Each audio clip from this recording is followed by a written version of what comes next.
حضرتنا وصف رسول الله صلى الله عليه وسلم لجميع الأنبياء المرسلين وأولياء الله الصالحين والعلماء العاملين الراسخين في العلم واليقين بسنتنا الصوفية إلى كل مشارق الأرض إلى مغاربها أن الله تعالى من درجاتهم في الجنة ويغفر بركاتهم وعلمهم في الدين والدنيا والآخرة. ثم الفاتحة إلى آبائنا وأمهاتنا وجدادنا وجداتنا وأعمامنا وعماتنا وإخواننا وأخواتنا وخالاتنا ولمن حق علينا ولمن جاهد في سبيلك وفي سبيل رسولك ولمن أنفق ماله وعلمه ودعاه علينا وفي هذا المصلى والمجلس لنخص خصوصا ولأصحاب الحقوق علينا ولمعلمنا في الدين إن الله تعالى يتغشانا ويتغشاكم بالرحمة والمغفرة ويرزقنا السلام الصحة والعافية لدوام الاستقامة السهلة والنجاح والربح وحسن الخاتمة بجاه حبيب الله صلى الله عليه وسلم. الفاتحة. أعوذ بالله من الشيطان الرجيم. بسم الله الرحمن الرحيم. الحمد لله رب العالمين الرحمن الرحيم مالك يوم الدين إياك نعبد وإياك نستعين اهدنا الصراط المستقيم صراط الذين أنعمت عليهم غير المغضوب عليهم ولا الضالين آمين يا مجيب السائلين. Bismillahirrahmanirrahim. Allahumma salli ala Sayyidina Muhammad wa ala ali Sayyidina Muhammad rabbi firli wa liwalidayya warhamhuma kama rabbayani shaghira. Assalamualaikum warahmatullahi wabarakatuh.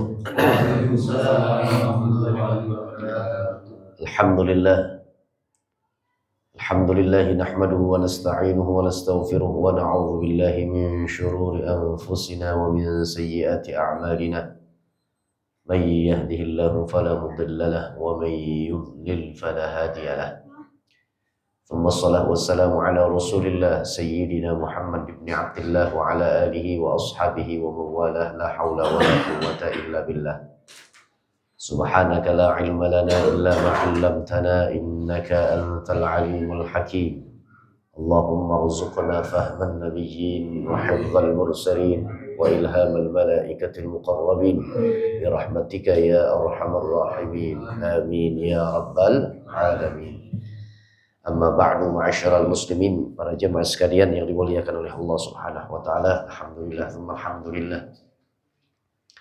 Puji dan syukur kehadirat Allah Subhanahu wa taala pada kesempatan malam hari ini Allah tentukan untuk kita sama-sama berkumpul dalam rangka i'tikaf memakmurkan rumah Allah Musalla An-Nur Syafaah yang sama kita cintai ini, dan juga menjadi kewajiban kita sebagai seorang muslim yakni menuntut ilmu, hadir dalam majelis ta'lim yang insyaallah mudah-mudahan kegiatan kita pada malam hari ini, malam-malam yang lewat dan insyaallah malam-malam yang akan datang tetap diberikan kenikmatan yang sama, nikmat iman, Islam, hidayah, taufik. Insyaallah kenikmatan ini terus berkelanjutan sampai kita dijemput oleh al-maut. Mudah-mudahan mati kita husnul khatimah. Amin ya rabbal alamin. Para jemaah sekalian yang dimuliakan oleh Allah Subhanahu wa taala, yuk sama-sama kita baca niat i'tikaf. Bismillahirrahmanirrahim. Bismillahirrahmanirrahim. Nawaitu an a'takifa fi hadzal musalla ma dumtu fihi sunnatan lillahi ta'ala walhamdulillahi rabbil alamin.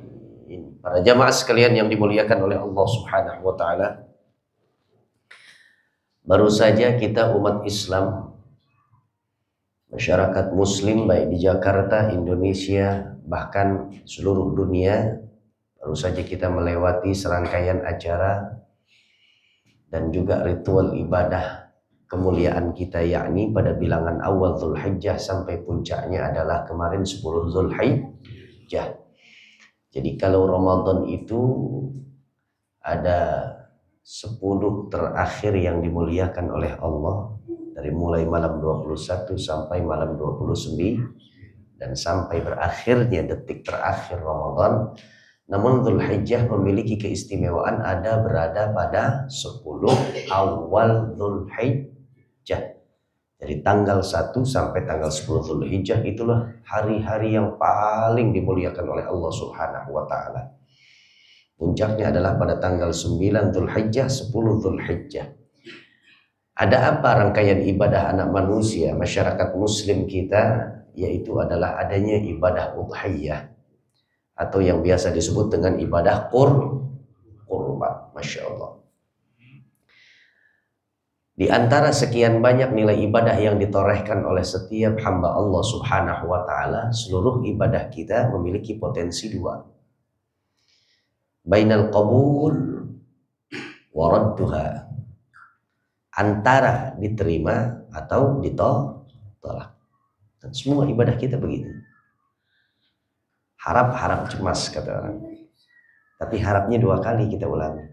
Artinya nilai optimis kita adalah mudah-mudahan diterima oleh Allah. Tapi nggak boleh kita buang satu sisinya, yakni kecemasannya. Cemasnya kita, khawatirnya kita, takutnya kita adalah jangan-jangan ibadah gue ditolak. Semua ibadah begitu. Kita tadi sholatnya sholat Isya 4 rakaat. Begitu keluar orang dari wilayah sholat, Assalamualaikum warahmatullah, Assalamualaikum warahmatullah. Setiap yang melakukan sholat cuma dua kemungkinannya. Ada sholat di antara sekian banyak makmum yang diterima, ada pula beberapa saf yang akhirnya ditolak oleh Allah Subhanahu wa Ta'ala sholatnya. Ini bukan perkara kita bicarain yang nggak sholat, enggak, udah sholat masih juga kemungkinannya ditolak. Bayangkan, semua nilai ibadah yang diterima aja kadang-kadang beragam juga nilainya diberikan oleh Allah Subhanahu wa Ta'ala. Betul. Ada yang nilainya 6, ada yang nilainya 7, ada yang nilainya 8. Pontonnya ada yang 10. Itu yang ngerti dan paham fikih sholat. Yang nggak ngerti fikih sholatnya sholat-sholatan ya udah 4, 3, 2 nilainya. Jebot boleh jadi. Na'udzubillah min dzalik. Jadi kenapa saya sampaikan ini lebih awal menjadi shock terapi buat kita. Setiap nilai ibadah yang kita tunaikan, hak ini untuk didapati oleh Allah, untuk kita abdikan diri kita kepada Allah, untuk kita perhamba diri kita di hadapan Allah Subhanahu wa Ta'ala, adalah untuk supaya kita memahami bahwa nilai ibadah yang baik itu adalah nilai ibadah yang disyarati di dalamnya ada ilmu. Sebab kalau nggak pakai ilmu sebagai syarat tunggalnya, sebagai syarat dasarnya, pondasi awalnya, maka setiap fisik ibadah kita nggak ada artinya, nggak ada harga, nggak ada kedudukan, ya, nggak ada martabah, nggak ada ranking yang tertinggi di hadapan Allah Subhanahu wa Ta'ala. Tuh, setiap ibadah kita harap cemas, bainar raja wal khauf, antara harapan dengan kecemasan. Tapi selalu kalau kita bilangnya harap cemas, nggak boleh cemas harap, ya. Kalau ada orang nanyain kita, sedikit nantang kita, lo bisa nggak ngerjain pelafon gue ini supaya begini, dinding rumah gue begini, kebocorannya begini, lo dandanin bisa nggak begini. Kira-kira susah nggak? Ya gampang susah sih, gitu. Yang penting gampangnya dua tuh. Jangan sampai bilangnya susah pesimis itu namanya. Beda dari ucapan aja orang tuh menggambarkan tabiat dan wataknya. Dan juga bisa dilihat dari kesanggupannya, kemampuannya. Ini harap cemas. Yang penting harapnya ada dua, cemasnya cuman sekali. Faham sampai sini? Insya. Cuman atuh ibadah yang nggak pakai bainal qabuli wa raddiha. Cuman satu ibadah yang nggak ada ketakutan untuk ditolak oleh Allah. Nggak ada yang namanya judul cemas. Pokoknya harap semua. Satu ibadah. Ibadah apa namanya? Sholawat.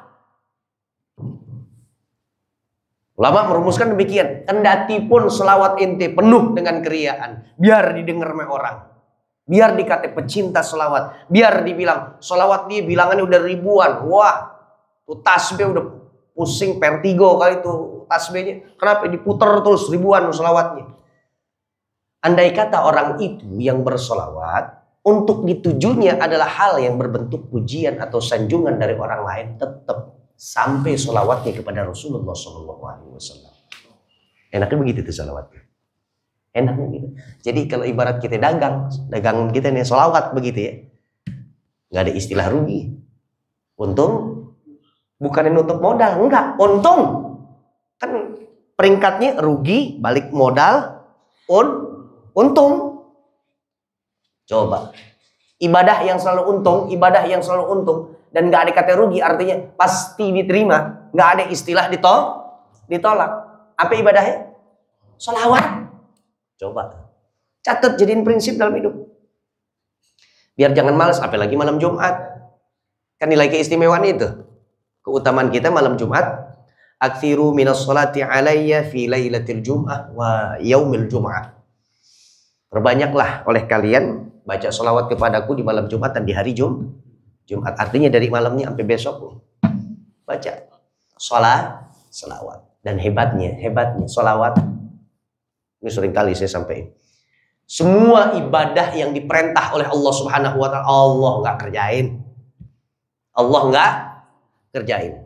Aqimis sholah, kata Allah, diriin sholat, tegakkan sholat. Kira-kira Allah ruku, Allah sujud, Allah i'tidal, Allah duduk di antara dua sujud nggak? Sampai Allah tahiyat tasyahud sampai salam nggak Allah?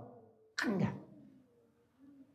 Kutiba alaikumus siyam kama kutiba alal ladzina min qablikum la'allakum tattaqun. Begitu cara Allah menyampaikan perintahnya. Kira-kira Allah bangun sahur nggak? Allah ngabuburit nggak sebelum iftar takjil? Nggak ada cerita begitu. Wa atimmul hajja wal umrata lillah. Sempurnakanlah oleh kalian bilangan dan manasikul haji dan umroh. Kata Allah begitu. Kira-kira Allah tawaf nggak? Allah berjalan atau lari-lari kecil nggak bainas Safa wal Marwah? Allah lempar jumroh sampai tahallul nggak dibotakin palanya? Enggak. Tapi justru ada satu nilai ibadah sebelum Allah jatuhkan itu sebagai perintah dan instruksi dari Allah kepada kita hambanya, Allah lebih dulu ngerjain. Dalilnya semuanya kita udah hafal. Innallaha wa malaikatahu yusholluna 'alan nabi ya ayyuhalladzina amanu shallu 'alaihi wa sallimu. Lihat nih kata Allah, aku dan segenap jajaran para malaikat-malaikatku semuanya bersolawat kepada kekasih hati, junjungan alam, pujaan dan belahan jiwa Rasulullah Shallallahu Alaihi Wasallam. Begitu Allah secara demonstratif tuh memperlihatkan kepada setiap makhluknya, orang yang beriman kepada Allah, bilang gue dan jajaran malaikat gue semuanya berselawat kepada Rasul. Setelah Allah katakan demikian, kan baru muncul tuh ya ayyuhalladzina amanu. Nah di sini stressing pointnya, orang-orang beriman, karenanya selawatlah kalian kepada Rasul. Begitu kan? Begitu Allah kasih percontohan yang baik, lalu kemudian baru Allah kasih perintahnya. Kan lebih mengena tuh yang model kayak begitu, betul nggak? Cingamat punya cucu udah lumayan gede deh, beranjak belia remaja deh begitu. Seorang kakek bilang begini, udah 5:30, ayo siap-siap ke masjid. Kalau bisa jangan Babe Haji Ano yang azan, lo yang azan. Ayo cepetan, berkemas-kemas, mandi sono, ambil kain sarungnya, ambil kokonya, ambil pecinya, berangkat ke An-Nur Syafaat. Kata kakeknya begitu. Kakeknya saat berikan perintah seperti itu, udah di depan gerbang, udah tinggal ngelangkah jalan ke An-Nur Syafaat. Udah beres semuanya. Enak nggak di mata yang disuruh? Enak, lepas. Yang diajakin, ya, ngelihat yang ngajakin emang udah siap. Tapi sebaliknya, kalau seumpama kakek, siapa teh nyuruhin? Ayo cepetan. Udah jam berapa nih? 5 menit lagi pengen datang nih azan maghrib. Kok belum mandi, belum apa-apa? Kiamat masih di atas loteng, nungguin belantongnya belum turun. Masih ngeplekin aja nggak dicoba. Ya, gimana enaknya? Cucu nih enaknya gimana kira-kira ngebalikin ucapan atau perintah ajakan nih kakek? Kayak gimana enaknya? Gak usah kita gak usah kita cucu nih. Kakek dulu aja turun dulu, ambil handuk. Siap-siap, kan begitu? Sebelum Allah kasih perintah untuk kita berselawat, Allah lebih dulu ngasih unjuk, ngasih contoh. Menjadi proyek percontohan yang baik pertama adalah selawatnya Allah, selawatnya para malaikat kepada Rasulullah SAW. Baru Ya ayyuhalladzina amanu kutiba alaikum ya ayyuhalladzina amanu sallu alaihi wa sallimu taslima. Paham sampai sini? Kecuali ibadah salawat. Nggak ada yang namanya ditolak. Semuanya sampai kepada Rasulullah sallallahu alaihi wasallam. Insya para jamaah sekalian, apa yang saya inginkan, ini belum masuk materi nih. Belum masuk materi. Materinya adalah termasuk adalah ibadah kurban. Ada ibadah kurban yang diterima, ada ibadah kurban yang secara mentah-mentah ditolak oleh Allah. Kemarin yang saya sampaikan, pertama titik penelusurannya adalah dari sisi sejarah Qabil Habil, kedua-duanya keterangan Al-Quran, satu yang diterima, satu yang ditolak, berarti ada ibadah kurban yang ditolak. Kenapa? Embel-embelnya terlalu banyak Qabil, dan destinasi terakhirnya, tujuan akhirnya bukan Allah dia. Ada anak Adam juga yang kemudian mau dipersunting oleh si Qabil, Ikrimah namanya. Nah, oleh karenanya dia berkurban dan mempersembahkan untuk Allah itu tidak dengan keikhlasan, kemurnian hatinya. Sementara Habil nggak ada embel-embel apa-apa. Pokoknya dia berkurban, kurban, ini Allah, aku persembahkan untukmu.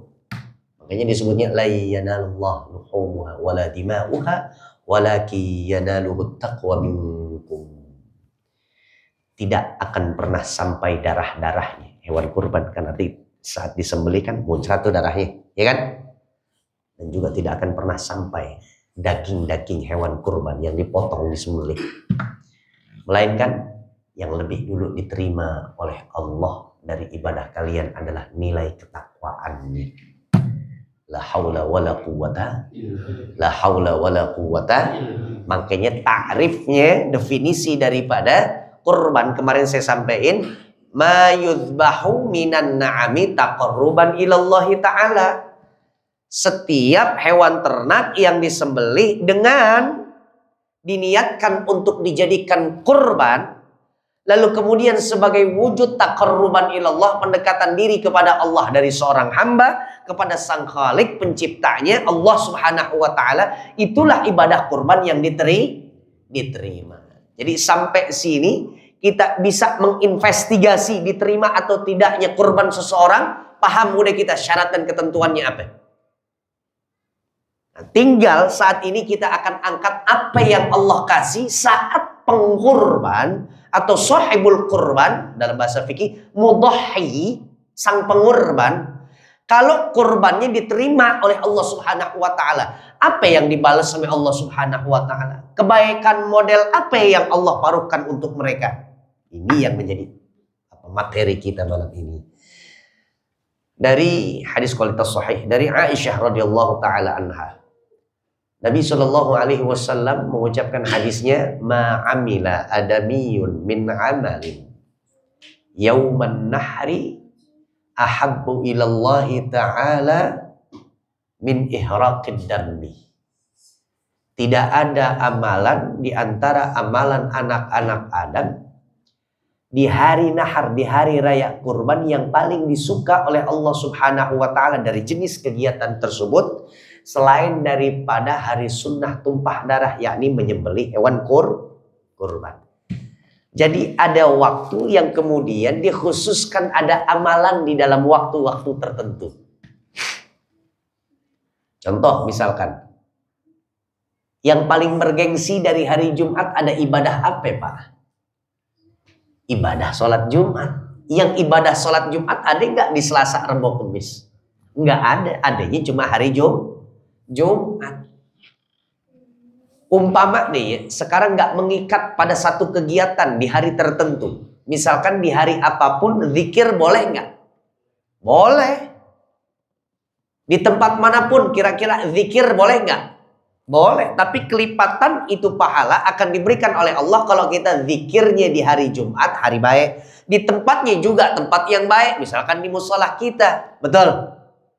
Makanya ada salawat yang paling baik kapan? Salawat yang ada di dalam sholat sebenarnya. Makanya salawat Ibrahimiyah itu.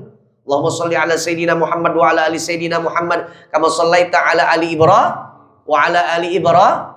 Tuh, karena salawat itu adanya di dalam sholat. Sebaik-baik doa yang ada di dalam sholat. Sebaik-baik kalimat takbir, peralihan antara satu rukun ke rukun yang selanjutnya. Allahu Akbar. Samiallahu liman hamidah. Allahu Akbar. Sebaik-baik takbir. Sebaik-baik tasbih ada di mana? Di dalam sholat. Subhana rabbiyal a'la wa bihamdi. Di ruku. Subhana rabbiyal azimi wa bihamdi. Sebaik-baik kita minta ampun, istighfar, adanya di mana? Duduk di antara dua sujud. Duduk di antara dua sujud ada di dalam sholat. Rabbighfirli warhamni wajburni warfa. Semua yang berkaitan tentang sholat menjadi nilai kebaikan yang berlipat. Intinya begitu. Nah, antara 1 sampai 10 Zulhijjah, yang paling merajainya itu adalah pada akhirnya 10 Zulhijjah, hari raya kita. Disebutnya Yaumun Nahr. Hari raya Kurban. Hari raya kurban, hari kebesaran umat Islam yang paling disuka oleh Allah dan Rasulnya dari amalan dan jenis aktivitas umat Islam yang banyak nih. Ada orang yang bertakbir, ada orang yang silaturahim. Mungkin di hari raya juga ada yang lagi baca Quran. Tapi yang paling disuka oleh Allah dan Rasulnya menjadi pengkurban. Artinya dia relakan 3,5 juta, 3,700,000 untuk dia beli embek atau patungan sapi. Itu amalan yang paling disuka. Nah, hadis ngomong begitu. Ma'amila adamiyun min amalin yauman nahri ahabbu ilallahi ta'ala min ihraqid dam. Dan itu tidak ada amalan yang paling disuka oleh Allah Subhanahu wa taala dari amalan anak manusia di hari raya kurban, melainkan amalan itu adalah yang paling disuka adalah hari raya sunnah tumpah darah, yakni menyembelih kurban. Kenapa demikian? Nabi sampai ini catat, wa innaha lata'ti yaumal qiyamati bi asy'ariha wa bi adzafiha wa bi quruniha. Sebab hewan kurban yang dipotong, disembelih, dikurbankan oleh sang pengkurban, nanti yang akan dihitung oleh Allah nilai kebaikannya apanya? Kira-kira tanduk, serat dagingnya, kuku-kuku hewan kurban tersebut yang disamakdengankan oleh Allah menjadi kebaikan atau pahala. Cukupkah tanduk, serat daging, kuku? Enggak. Wabi asy'ariha, dan sebanyak bulu atau rambut yang menempel atau yang tumbuh di tubuh hewan kurban tersebut. Nah loh, hitungannya bulu, hitungannya binatang, kambing, sapi. Cuman tanduk doang romanya nggak berbulu, sekujur badannya bulu. Segitu banyaknya kebaikan berarti. Makanya kalau dihitung-hitung 3,700,000 yang kita keluarin dengan banyaknya nilai kebaikan dan pahala yang Allah lipat gandakan untuk kita selaku pengorban. Romannya masih kecil juga, kita lihat 3,700,000 tuh ya. Coba ada yang pernah ngitung? Aldi pernah ngitung nggak? Bang Awang pernah ngitung nggak? Bang Pikir pernah ngitung nggak? Berapa banyak? Nggak usah seluruh tubuh deh, bagian buntut aja deh berapa banyak rambutnya? Tumbe, ada berapa banyak? Nih kita punya rambutnya, ada yang udah botak, ada yang udah nih kayak gini, udah lengar nih, udah ada pada habis nih begitu ya. Cuman nenya masih ada, nenya aja nggak kehitung nih, yang ada aja nggak kehitung kita. Coba. Apalagi hewan kurban, tuh rambut segitu banyaknya. Ya Allah, ditimbang jadi kebaikan. Makanya saya katakan, pokoknya kalau ada orang-orang yang baru hijrah atau emang mu'alaf dia baru masuk Islam, datang ke kita aja, gampang. Gimana caranya untuk menjadikan kegiatannya sebagai program akselerasi percepatan nilai ibadah? Dia baru login ke kita. Kita bikin hampir sama dengan nilai ibadah umat Islam yang Islamnya dari kecil. Yang Islamnya dari kecil, tapi dia nggak berkurban karena minimnya pengetahuan. Sementara ada orang yang mu'alaf, dia datang ke kita. Terus kemudian, Ustaz, saya kepengen banget lebih dekat kepada Allah, kenal kepada Allah. Apa nilai ibadahnya? Nah, dikit lagi kurban nih. Siapin 3,700,000. Cari kandang. Beli di kandang tersebut. Bawa ke masjid musola. Karena kebaikannya itu dilihat dari serat daging. Serat daging lagi coba. Kemarin jadi panitia kan. Ada yang hitung serat daging ada berapa? Setiap potongan ada serat daging, coba bayangin. Serat dagingnya, tanduknya, buntutnya, dari pala, pokoknya semuanya sampai bahkan bulu atau rambutnya itu hewan kurban. Segitu nilai kebaikan. La haula wala quwata. Ditambah lagi dengan kitanya yang berkurban. Kan ada nilai sunnah. Idza ra'aitum hilala dzil hajjati wa arada ahadukum ayyudhhiya falyumsik an asy'arihi wa adlafihi. Jika di antara kalian melihat ada hilal Dzulhijjah, artinya masuk tanggal 1 Dzulhijjah. Wa arada ahadukum ayyudhhiya, dan di antara kalian ada yang berkeinginan untuk berkurban, maka jangan dulu cukur rambut. Kemarin saya sampaikan itu ya. Jangan cukur ketek, bulu kemaluan. Lubang hidungnya dia punya bulunya juga udah offset begitu. Jangan dulu main gantang gunting, jangan. Nggak usah dirapihin dulu. Juga nggak usah pakai dikerak-kerik dulu. Biarin. Sampai nanti hewan kurban kita dipotong, disembelih, lalu kemudian baru silahkan bebenah, bersih-bersih. Ada yang mau kita rapiin, silahkan. Kenapa ya? Apa nilai hikmahnya? Sebab nilai kebaikan itu juga ada pada diri sang pengkurban. Kalau ada yang mau nyukur, silahkan nyukur setelah hewan kurbannya tersembelih. Sebab itu nilai kebaikan juga dihitung di kepala atau sebanyak rambut yang ada di kepala sang pengkurban tersebut. Nanti akan digabung, dikolaps. Ame apa? Ame semua yang ada pada tubuhnya hewan kurban yang ia sembelih. Segitu banyaknya nilai kebaikan yang Allah kasih untuk sang pengkurban. Paham sampai sini? Insya. Jadi panen pahala pokoknya orang yang berkurban kemarin. Ya, logikanya begini. Jangankan yang berkurban, yang nggak berkorban aja dapat daging, Pak. Betul nggak? Yang nggak korban nungguin kupon, yang keluarin duit nggak 3.500.000, yang dia siapin cuma 15.000. Tusuk sate ame areng, dia aja kekenyangan dapat daging tuh. Di dunia dia dapat daging, padahal nggak dia korban. Logikanya apalagi yang berkorban dunia akhirat dia dapat. Betul nggak? Berjembat di akhirat. Nah ini lagi keutamaan orang yang berkorban kemarin deh. Jadi kendaraan untuk hewan kurban untuk atau saat kita melintas di as-sirat. Apa as-sirat? Jisrun mamdudun ala nari jahannam. Tali yang dibentang oleh Allah Subhanahu wa taala yang bawahnya neraka jahannam.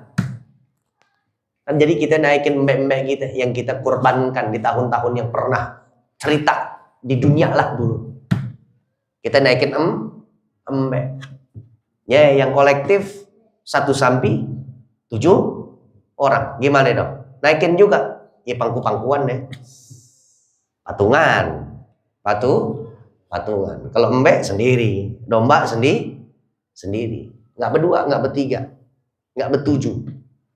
Begitu. Ya begitu kurang lebih. Artinya sedemikian banyak yang kita keluarkan untuk Allah, sedemikian juga banyaknya pertolongan Allah kepada kita. Insya cuman satu, padahal kita diminta oleh Allah menjadi sunnah muakkadah. Belum lagi kalau kita paham ceritanya Ibrahim.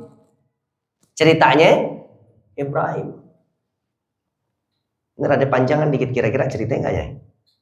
Kita kisahin nggak nih? Ini tehnya diminum dulu deh tuh bareng-bareng. Ayo, Bismillah. Jadi ceritanya begini nih, Ibrahim. Alhamdulillah. Alhamdulillah. Ibrahim orang kaya raya dia. Wah, kaya raya pokoknya.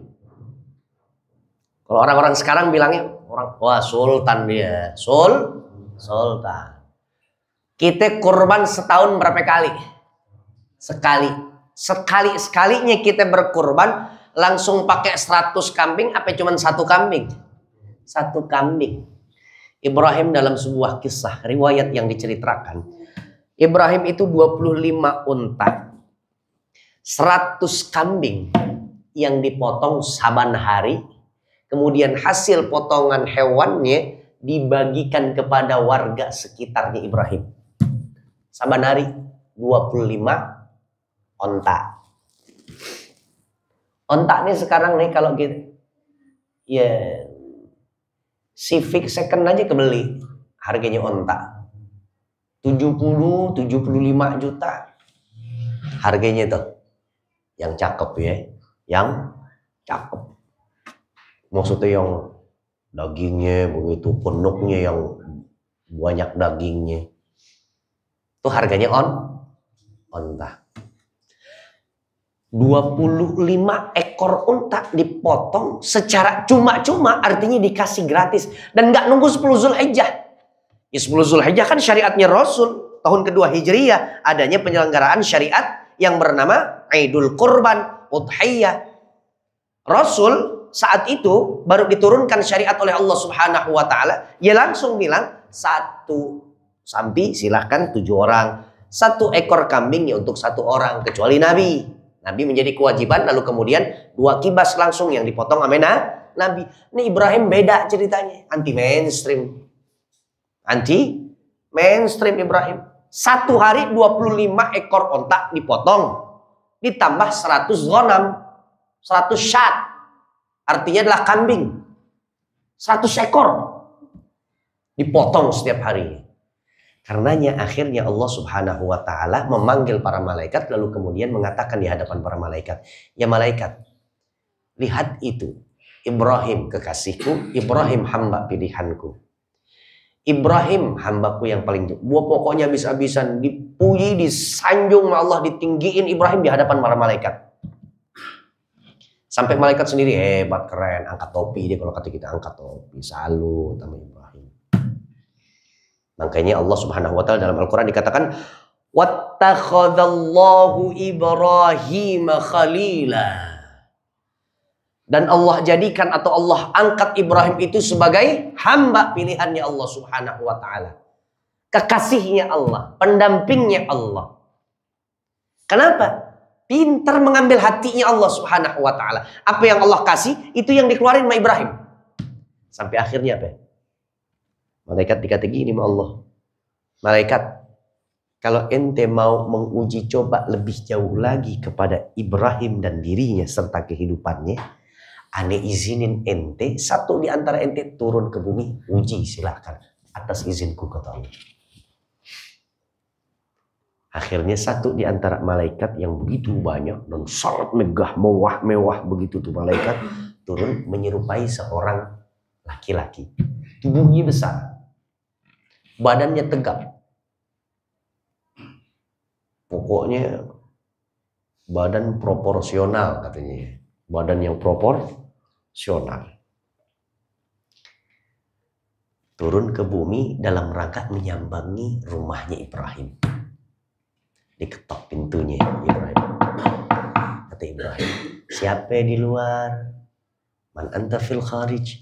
Siapa ente di luar? Saya si musafir lalu, kata malaikat. Tapi Ibrahim belum tahu bahwa yang ada di luar rumahnya, yang baru aja ngetok pintunya rumah Ibrahim adalah seorang bukan seorang dong, makhluk Allah bernama malaikat. Iya sebentar, kata Ibrahim, dibukain. Iya mas, ada apa mas? Bahasa kita. Adakah Tuhan bernama Ibrahim? Betul, saya Ibrahim. Kok tahu? Mas siapa ya? Saya orang yang baru saja melintas di daerah ini. Oh artinya mas bukan orang sini, bukan akamsi, anak kampung sini. Bukan. Oh pantes saya jarang lihat emas. Ada apa mas? Kalau betul Tuhan bernama Ibrahim, mohon maaf Tuhan, saya perjalanan non jauh di sana, dari mulai titik tolak saya menuju tempat ini dan melintas pada rumah ini. Yang saya dengar itu adalah obrolan percakapan manusia. Dalam satu perkumpulan itu selalu membahasnya tentang dermawannya Ibrahim. Baik hatinya seorang Ibrahim, murah tangannya seorang Ibrahim. Oleh karenanya saya memberanikan diri, saya ingin tahu siapa yang namanya Ibrahim dan apa amalannya sehingga namanya harum diucapkan oleh masyarakat. Akhirnya Ibrahim bilang gini, ya kalau emas nanya begitu ya saya nggak tahu deh. Kalau orang muji saya, orang bilang saya dermawan, orang nilai saya murah tangan, suka nolong, gampang bantu, nah itu biarin aja penilaian mereka. Tuh pakai dong prinsipnya Ibrahim. Ya enggak? Dipuji nggak tinggi. Ya enggak? Direndahin nggak ngerasa jadi keset. Sak bodoh orang mau kata apa? Sebab hidup kita berjalan ya tanpa harus ada tekanan dari kanan kiri, nggak akan mempengaruhi kehidupan kita sebenarnya. Betul nggak? Betul nggak? Hati anak sekarang go ahead aja udah. Sak bodoh deh kalau kata kita. Ya enggak? Itu gayanya Ibrahim. Mulai ini menguji malaikat. Malaikat mengujinya gimana? Bukan begitu Tuan Ibrahim. Mohon maaf. Kalau perlu saya bertanya dan berkenan sampean jawab, silahkan jawab. Emang sampean kenapa sih kok bisa dibilang dermawan? Saya juga nggak tahu. Amalan sampean apa sih yang kira-kira bisa dirasakan langsung oleh masyarakat sekitar? Oh mungkin ini kali ya disebut oleh Ibrahim. Mungkin kali ya. Saya memang punya aktivitas yang saya lazimkan. Saya biasakan setiap hari 25 unta pokoknya keluar dari kandang saya.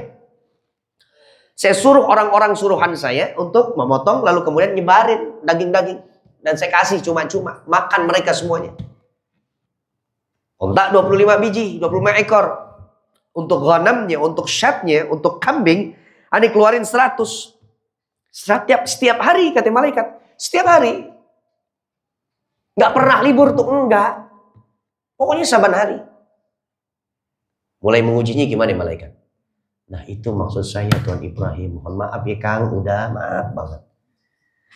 Kalau sampean terus setiap hari kayak begitu, takut deh, khawatir deh. Nanti sekali waktu Anda temukan ada hari di mana Anda tidak sama sekali berinfak dan bersedekah berbagi yang model kayak begitu.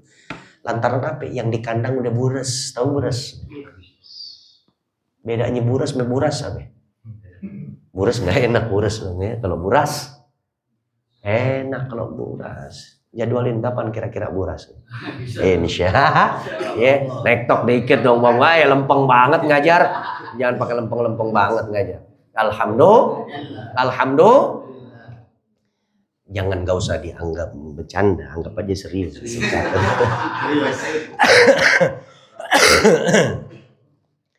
Aneh takutnya lama-lama ente nggak bisa lagi kayak begini, buras yang ada begitu. Tahu nggak jamaah? Itu yang namanya Ibrahim saat itu masih memperjuangkan doa Rabbi habli minas shalihin. Belum dapat anak artinya. Saban malam Ibrahim masih doa terus. Umur 86 tahun masih doa minta keturunan. Sampaikan ke saudara-saudara lo yang usia pernikahannya baru 5 tahun, 6 tahun belum dapat anak. Udah bilang, ya Allah, sungguh berat ujian ini. Pret, Ibrahim umur 86 belum muncul Ismail. Belum ada tuh yang namanya anak. Masih doa Rabbi habli minas shalihin. Bayangin. Apalagi kalau yang laki bini sampai tunjuk batang hidung. Lu kali nih yang mandul nih. Sperma lu yang gak berkualitas. Tuh akhirnya laki bini. Jadi begitu tuh. Kadang-kadang ikut juga nih pengaruh apa pihak mertua sama orang tua begitu kan. Memang kalau keluarga sono katanya nggak subur-subur kalau keluarga kita. Pakai ngebanding lagi. Dan itu tipis tuh yang kayak gitu-gituan tuh. Hal keluarga tuh tipis tuh. Gak usah udah emang Allah belum percayain. Ntar kalau Allah pengen percayain juga dikasih langsung. Garis dua. Insya. Saat itu Ibrahim sedang memperjuangkan Rabbi habli minas shalihin. Jadi apa maksudnya? Psikologisnya agak sedikit terpicu emosionalnya itu Ibrahim. Kata-kata emosional bukan selalu diartikan dengan amarah, angkara murka ya. Jadi kesedihan itu muncul, mewarnai percakapan antara malaikat yang menyaru sebagai seorang laki-laki yang berbadan tegap dengan Ibrahim itu sendiri. Akhirnya apa? Ibrahim kan ngomong di hadapan para malaikat, di hadapan malaikat. Apa ucapannya Ibrahim? Mas, ente baru kenal sama aneh. Muka ente baru tampil di depan wajah aneh sekali-kalinya. Tapi ente udah berani untuk memberikan saran yang membuat saya surut. Semangat saya akhirnya kendor buat infak sodako. Ini asal ente tahu, saya belum punya anak. Saya kepengen banget punya anak. Jangankan kambing, jangankan ontak yang di kandang. Yang kalau Allah suruh perintah untuk saya sembelih bagi-bagi, ya saya sembelih, saya bagi-bagi. Kalau aja Allah akhirnya kabulkan saya punya doa, bini saya ngandung, akhirnya bersalin, saya punya anak, Allah perintahin saya untuk saya sembelih anak saya bakalan sembelih anak saya. Kata Ibrahim. Ternyata ucapan itu yang dijadiin sebagai oleh-oleh di bumi dari malaikat nih. Kemudian dibungkus, dibawa ke atas ke Allah. Kan Allah yang berikan izin kepada malaikat untuk apa? Menguji coba. Ya Allah, ini ucapan daripada hamba-Mu. yang katanya kau bilang jempol. Dilihat oleh Allah, oh ini ucapannya. Dijatuhin perintah itu oleh Allah untuk menyembelih anak. Tapi lihat, emang anti mainstream nih manusia Ibrahim. Rasulullah dapat dari mana itu kemuliaan itu? Dari Ibrahim alaihissalam, sulbinya Ibrahim. Ya kan? Dapatnya dari Hajar. Hajar keluar Ismail. Ismail keturunannya ada sampai kepada baginda Nabi. Dari Siti Sarah muncul Ishak, Yakub, 12 putranya itu Yakub, termasuk Yusuf. Ada Yahuda juga yang kemudian menggenerasikan faham Yahudinya, namanya Yahuda. Tapi dari generasi para nabinya Yusuf, Zakaria, Yahya, Isa. Pongkolnya dari satu, siapa dia? Ibrahim, Abul Anbiya, makanya bapak para Anbiya. Dari pongkol yang cakep menggenerasikan juga anak-anak yang cakep. La haula wala quwata. Memang karena anti mainstream akhirnya perintah itu jelas diberikan oleh Allah Subhanahu wa taala. Falamma balagha ma'ahu as-sa'ya qala ya bunayya inni ara fil manami anni adbahu qala fanzur madza tara qala ya abati if'al ma tu'mar satajiduni insyaallahu minas sabirin. Aku tidur.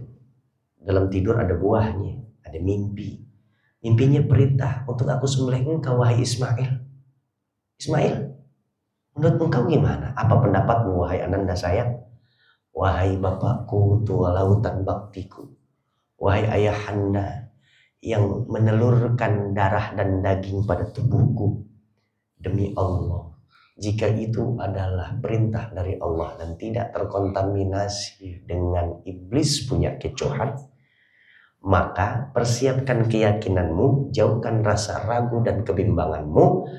Silahkan gesekkan golokmu di bagian leherku sehingga nadifena ini ikhlas rela hatiku menjadi bayarannya. Artinya kerjain be, rela ikhlas kalau memang itu perintah Allah Subhanahu wa taala. Lihat, babenya taatnya nggak ada ujungnya kepada Allah. Kendati pun harus mengorbankan anak. Ya Allah, Ibrahim kan dalam sebuah riwayat nggak pernah, belum sempat gendong. Begitu lahir anaknya, begitu juga perintah Allah suruh tinggalkan Mekah, kemudian ke kota Madian. Untuk apa? Dakwah. Sehingga saat Ibrahim mau meninggalkan Siti Hajar dan Ismail, kan nanya Siti Hajar, mau kemana bang? Kok ninggalin kita? Gak digubris. Bang, kok ninggalin kita? Ini di tanah yang panas banget kayak begini, gak ada aliran sungai, gak ada pohon. Pohon aja gak ada, mau dari mana buahnya? Kita mau makan apa bang? Gak digubris. Akhirnya pertanyaan Hajar yang terakhir kepada Ibrahim saat langkah itu lama-lama menjauh daripada Ismail dan juga Hajar. Akhirnya bilang gini, apakah ini perintah dari Tuhanmu? Kata Hajar. Akhirnya berhenti tuh Ibrahim, baru noleh. Iya, ini perintah dari Tuhanku. Kalau begitu lanjutkan langkahmu. Sungguh Allah lah yang akan memberikan jaminan kehidupan kepada kami. Artinya makanannya, minumannya, dan lain-lainnya. Makanya hentakan Ismail menjadi Zam-Zam. Dan Saudi saat ini semua apa aja buah-buahan yang ada dan tumbuh di atas muka bumi Allah, di Saudi ada semuanya. Lihat keteguhan seorang istri, muncul Ismail. Tuh lihat, akhirnya wafadainahu bidzibhin azim. Iya juga deh. Diambil juga tuh Ismail. Ya udah kalau memang begitu. Kan berarti anak cakep banget tuh punya jawaban demikian. Betul. Padahal nggak pernah ngasih didikan Ibrahim. Satu pertanyaannya. Yang ngebikin atau mempolakan, ngebentuk kepribadian Ismail sehingga punya jawaban demikian di hadapan orang tuanya, yakni Ibrahim. Kira-kira siapa? Ya Siti Hajar. Ini kita head to head.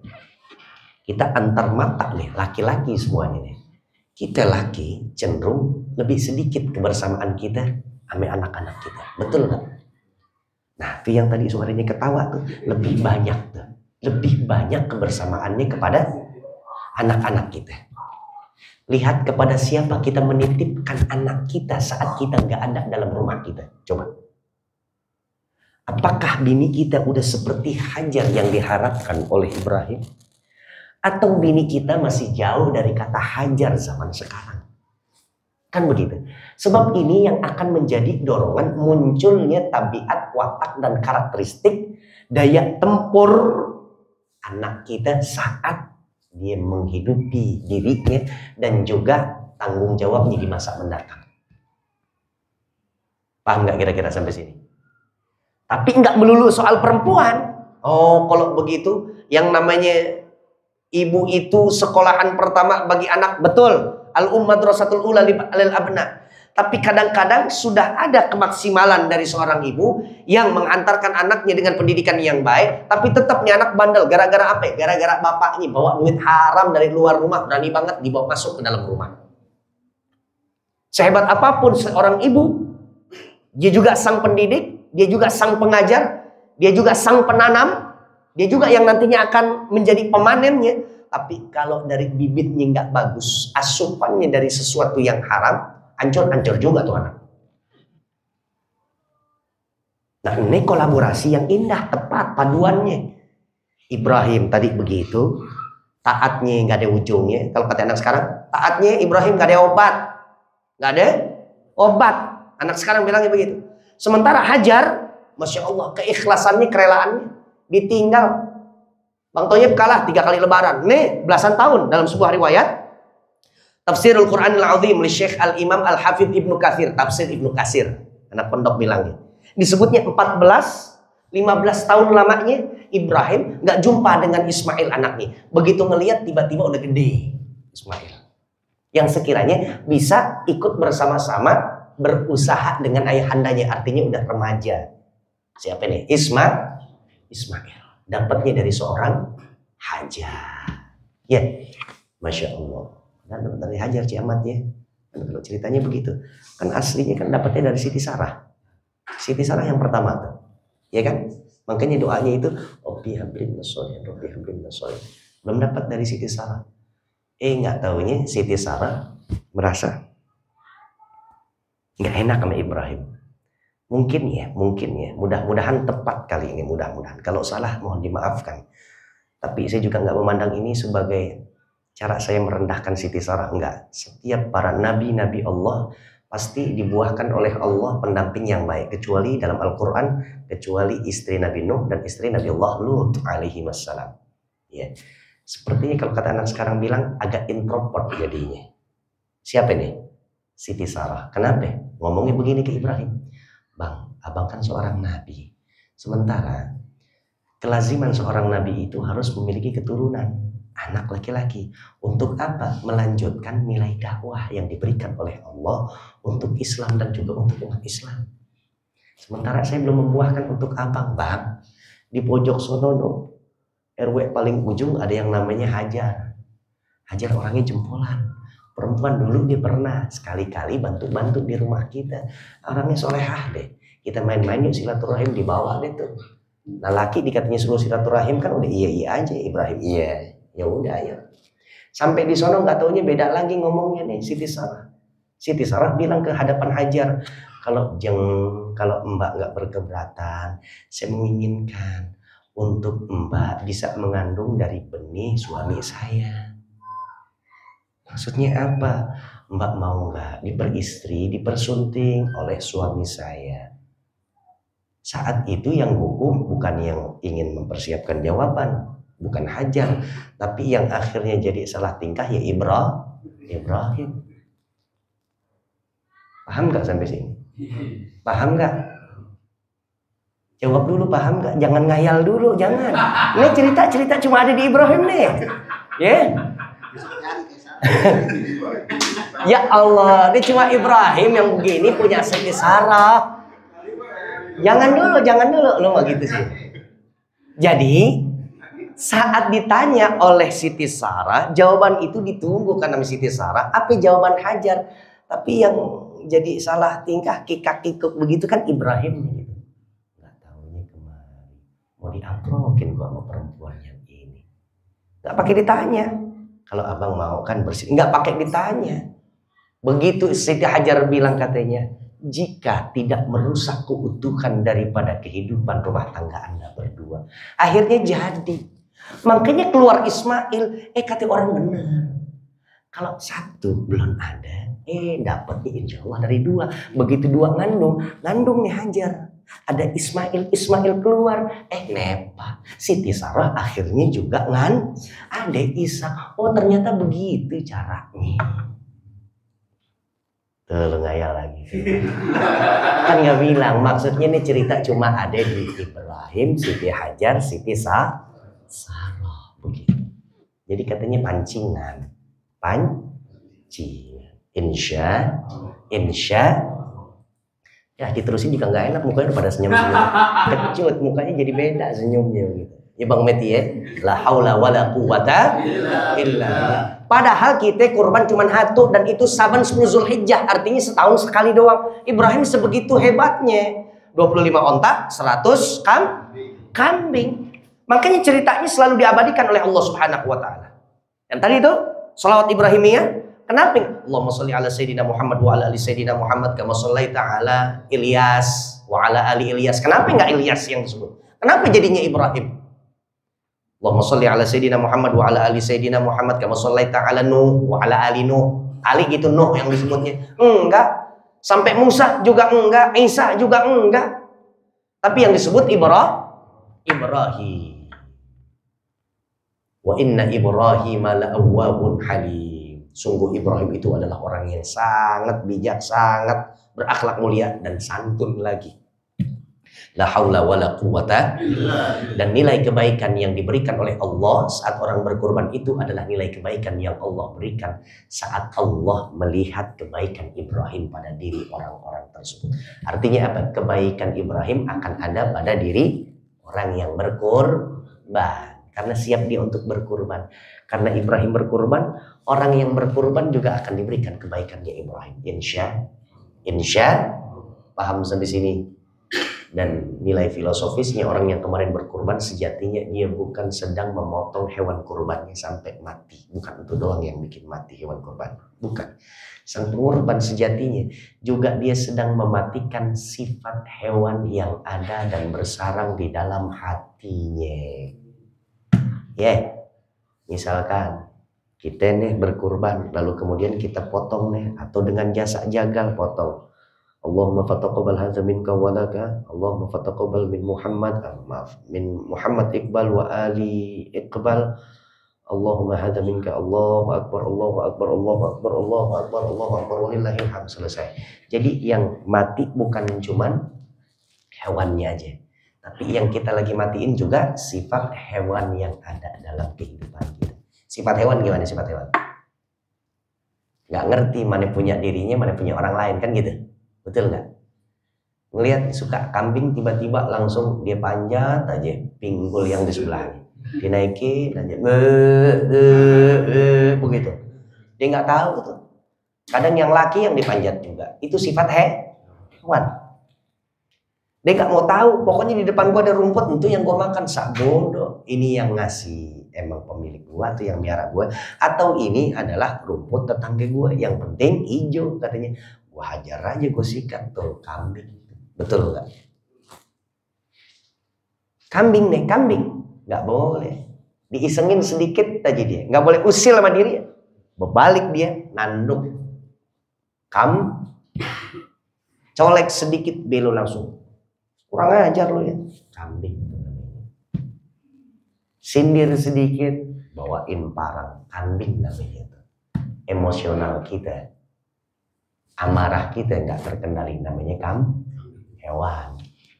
Makanya yang kita potong bukan cuma hewan kurban kita, tapi sifat-sifat ini, bahkan sifat kekikiran yang ada dalam hati kita. Itu hikmahnya berkurban. Al-Fatihah. A'udzubillahi minasyaitonirrajim. Bismillahirrahmanirrahim. Alhamdulillahirabbil alamin arrahmanir rahim maliki yaumiddin iyyaka na'budu wa iyyaka nasta'in shiratal ladzina an'amta 'alaihim ghairil maghdubi 'alaihim waladdallin amin ya mujibas sa'ilin. Ya, pada tentunya ya dari sisi hablum minallah dapat persembahan ini, kurban ini kita serahkan untuk Allah, dan secara sosio-human, secara kemanusiaannya jelas terasa sekali ya. Kurban isinya ya ada dagingnya sampai ke orang-orang yang mungkin setahun sekali ngerasain masak daging. Ya udah itu dia. Mudah-mudahan makanya dengan cermatnya panitia menyebarluaskan, mendistribusikan ke warga-warga, mudah-mudahan ini menjadi apa? Menjadi nilai hidayah untuk mereka semuanya, ya. Yang biasanya nggak ke masjid, kemarin dapat nerima daging. Mudah-mudahan daging yang sampai ke rumah itu yang membuat dirinya akhirnya, gue dapat dari An-Nur Syafaat. Padahal 7 tahun gue nggak pernah masuk ke An-Nur Syafaat ya. Ini hari gue dapat daging, ya. Nah, kalau begitu besok-besok gue berangkat deh ke An-Nur Syafaat. Kan mudah-mudahan harapan kita kayak begitu. Betul. Insya ya, meskipun sampai sekarang kita tungguin yang nerima juga belum kemari-mari, umpama, ya. Cuman ya itu dia hidayah milik Allah. Bismillahirrahmanirrahim. Alhamdulillahirabbil alamin. Allahumma shalli ala sayyidina Muhammad wa ala ali sayyidina Muhammad. Allahumma inna nastaudi'uka ma 'allamtana wa ma hafidnahu wa qara'nahu famdudhu ilaina 'inda hajatina ilaih. Bareng-bareng baca Rabbi ighfirli wa liwalidayya warhamhuma kama rabbayani shaghira. Rabbi ighfirli warhamhuma kama rabbayani shaghira. Rabbi ighfirli ولوالدي وارحمهما كما ربياني صغيرا ربنا آتنا في الدنيا حسنة وفي الآخرة حسنة وقنا عذاب النار رضيت بالله ربا وبالإسلام دينا وبمحمد نبيا ورسولا يا الله بها يا الله بحسن بسم الله الذي لا يضر مع اسمه شيء في الأرض ولا في السماء وهو السميع العليم أفضل ما قلت أنا والنبيون من قبلي لا إله إلا الله لا إله إلا الله لا إله إلا الله محمد رسول الله صلى الله عليه وسلم كلمة حق عليها نحيا وعليها نموت وعليها نبعث بها إن شاء الله تعالى من الآمنين صلى الله على سيدنا محمد وعلى آل سيدنا محمد والحمد لله رب العالمين ثم السلام عليكم ورحمة الله وبركاته. يا ربنا اعترفنا وأننا صرفنا على أسرفنا واتب علينا توبة تغفر لكل حوبة واستر لنا عوراتي وآمن الروعات واغفر لوالدينا ربي ومولودينا والآل والإخوان وسائر الخلان وكل ذي محبة أو في رب الصحبة والمسلمين أجمعين ربي يسمع فضلا وجود منا لا باكتساب منا بالمصطفى رسوله نرضى بكل سوء صلى وسلم ربي عليه عند حمدي